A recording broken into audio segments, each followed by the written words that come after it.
Have you heard that just 3 targeted exercises can help you walk upstairs as if you were decades younger? In this video, I'll explain what those exercises are and why anyone over 60 should begin practicing them right away. And stick around, because at the end, I'll share a simple technique that has helped many of my patients lessen knee and hip discomfort when going up or down stairs.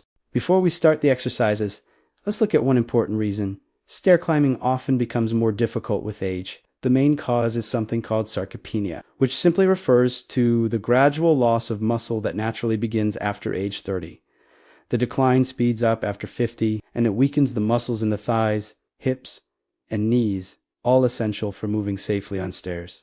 The encouraging news is that this muscle loss can be slowed and even reversed. Research shows that progressive strength training, or PST, is one of the most effective approaches. Picture your body like an old bicycle left unused for years.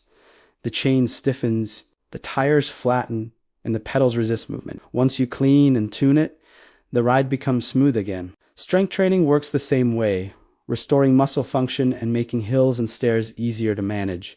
In my clinic, many people in their 60s regain stair climbing abilities similar to how they moved in their 40s.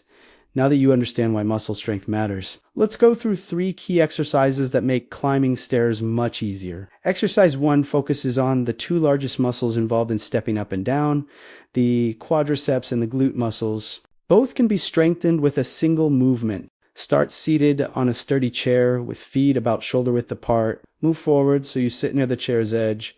Then place your feet slightly behind your knees. If balance feels steady, extend your arms forward. Otherwise, use the armrests or seat for assistance. Stand up by tightening your thigh and glute muscles together. Once upright, make sure the chair is behind you. Then slowly lower yourself back down, using the armrests if needed. This movement is called a slow sit. Stand up with moderate speed to build power, but sit down slowly, because the controlled lowering phase helps muscles grow stronger more quickly. Aim for 10 repetitions, 2 or 3 times daily. 1 repetition equals sitting down and standing back up. A common mistake is using momentum by rocking forward. Moving slowly and deliberately activates the muscles far more effectively. After strengthening the front and back of the legs, we need to train a key muscle on the side of the hip. Exercise 2 works the gluteus medius, an important stabilizer that keeps your hips level and helps prevent falls. You'll need a small platform or the bottom stair, ideally about 4 inches high to start. Standard stairs are often around 8 inches, so beginning lower is safer until strength improves. Stand beside the step with support nearby if needed. Place 1 foot on the platform and push through that leg to bring the other foot up. Then step down to the side and repeat, ensuring the stepping foot is centered on the platform so it stays stable. Perform 10 to 20 repetitions on each side without causing significant pain. Avoid leaning too far in either direction, and use support until your balance improves. Once this becomes easy, increase the step height for a greater challenge. Now that the quads, glutes, and side hip muscles are stronger, we can add one final exercise that specifically helps with descending stairs comfortably. Exercise 3 is based on research published in 2022, showing a highly effective way to improve muscle mass and performance in adults over 60. Movement is simple yet powerful and directly counters age-related muscle decline. Stand on a step facing downward, using a railing if needed. Slowly lower 1 foot to the floor, then press back up onto the step. Keep your posture upright and control the lowering phase. Aim for 10 to 20 repetitions on each side. The study also showed that adding light resistance, such as holding a 10 to 15 pound weight or wearing a weighted vest, increases effectiveness by emphasizing eccentric muscle action. This means the muscles stay active while lengthening, one of the fastest ways to build strength.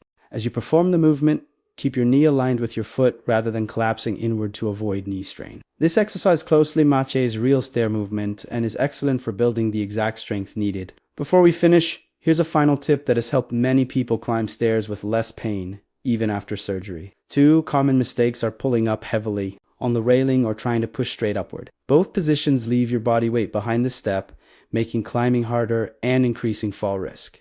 Instead, lean slightly forward from the hips when stepping up. This moves your weight over your front foot, allowing gravity and muscle power to work together. The result is smoother, safer stair climbing that feels much easier. Try this adjustment and notice the improvement. Once you feel the difference, share it with others who may struggle on stairs. And if you'd like more guidance on staying mobile after 50, Subscribe for future videos covering walking techniques, balance training, leg strength, and other tips to help you keep moving comfortably as you age. Thanks for watching. Stay active, keep building strength, and take good care of your health.